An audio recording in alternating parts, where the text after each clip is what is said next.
The Paris Plan. Bonsoir and welcome to The Paris Plan. We're back at the Cave Café where we do the Paris Tap Jam, but tonight is Tuesday, and every Tuesday night is the singer-songwriter night held by Paddy Sherlock. Come on down.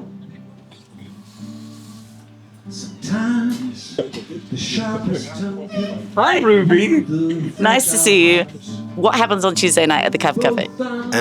We have an open mic for songwriters. So it's an open mic for original material. Not just songs, poetry, rap, slam, stand-up, anything. Burlesque, anybody's welcome. Two rights will always make a wrong. What's new? Baby, I'm ready for anything. 'Cause anything's better than nothing. But nothing's all you'll even need. Starts at 8 in the Cave Café, and it finishes, people drop away, so 11:30, and we'd like to keep something going till 2 in the morning, like even a jam session after it's something. Just make it fun. And why did you start this? I would never have done an open mic unless it was original material. I was interested because I write a lot of songs, and I just thought I had the idea one day saying, I'd like to meet other songwriters, I'd like us to help each other, encourage each other, and it really is that. There's a great atmosphere in the room. It's a real listening room. People listen, and the songwriters really do encourage each other, and some of them, do start collaborating and making music together. So it's great, and that's what I wanted it to be, and that's what it's become. So that's good. I'm leaving San Francisco with my world inside my car with me, and So I first met you at the Coolin. Yes. Coolin is a legendary bar because of you, I would say, because every Sunday night you had a concert that was completely wild. People were tap dancing on the tables. It was Ellen was discovered in a way. And tell us about the Coolin and also about why you set that up and when you came to Paris and why. I was a musician in Dublin, but I wasn't a professional musician. I had some bands, I was in some bands, and it was the 80s and everybody was going away, and like most people went to London. I went to London for a couple of weeks and I said, I'm not living here. I had a romantic idea about Paris, and I said, give it a go, and my romantic idea was like Beckett, Joyce, Oscar Wilde, Jim Morrison, all that kind of stuff, and I was like, I'm going. And it was the makings of me, because in Dublin, very small, and in Paris, suddenly I had this huge city with total anonymity. It didn't matter what I did, I was free. And so I started doing stuff, and I got gigs, and I was playing my trombone, and I was singing, and I learnt with some very good musicians to be a frontman, to do a performance. And then, I can't remember what year, but the Coolin just opened, and we went over, and we cornered the owner, and we said, listen to this. And we started playing, and he was like, that's amazing. I said, give us a gig, So he gave us a gig, and I ran that gig every Sunday for 20 years.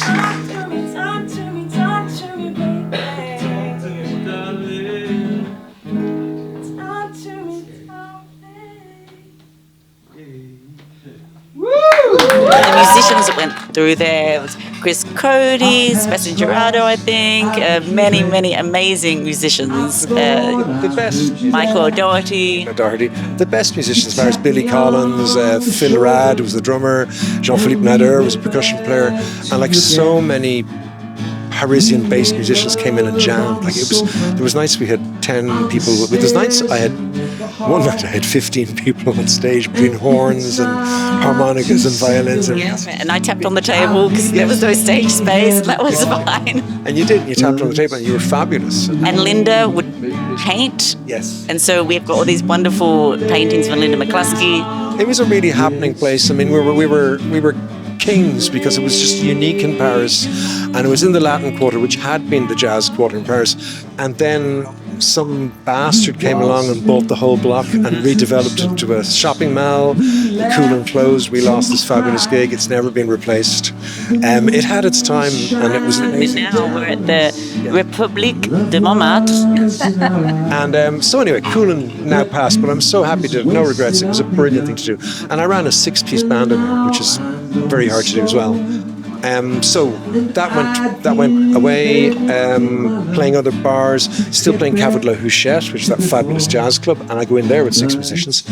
That's changed a lot, that venue also. Oh, yeah. It's crazy because of La La Land. Yeah, it's been going for since the Second World War, and then it kind of got a bit kind of fussed, dusty, and then La La Land.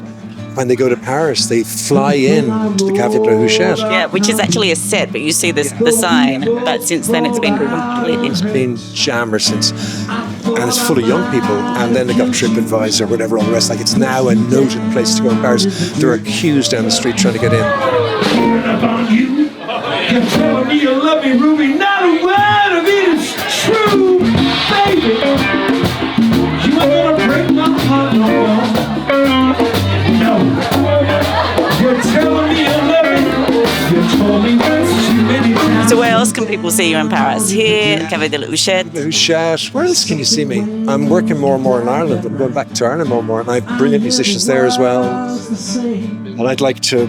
I never had a career in Ireland. I'm beginning to have a career there now. So, and I'm writing the songs. I got a new album ready. The last album did really well. It got Album of the Week in Rolling Stone magazine. So, and Album of the Month on FIP. So, the accolades were there. So I'm going to do a new album this winter. It's time, and I'm trying to sell that. And I'm trying to, I work Brisa Roche, who's a fantastic singer, and who did the Coolin as well. And she's one of my best friends, and she produced that Dusk album, and she did just the most amazing job. So check her out as well, Brisa Roche. And then the other girl the woman singing in the Coolin was Ellen Birat, and she's just magic. So the one thing about the Coolin was I met some musicians who were so brilliant, and they've become such great friends, and I'm still with them years later, and we still do projects together, and I admire them so much, and they're best friends. I love them. Ellen, Brisa, Aurora Vuelke, you. I met the most amazing people, and they're all still friends, and I want to do music with them. Great. Well, let's do an album. I'll do a song on the album. How's that? Okay.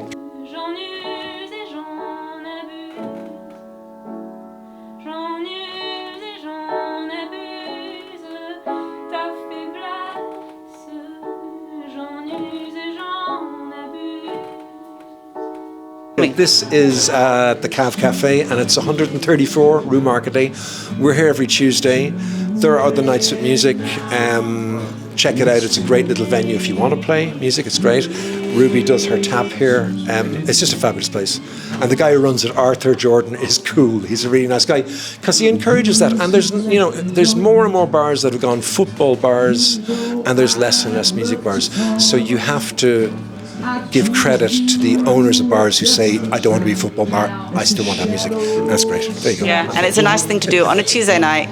Come to Montmartre, get down. And write songs, make art, make art! Thank you. She's the best. For this old hack stretched down the rack, and it's too late now. Tu veux chanter une chanson? Too late.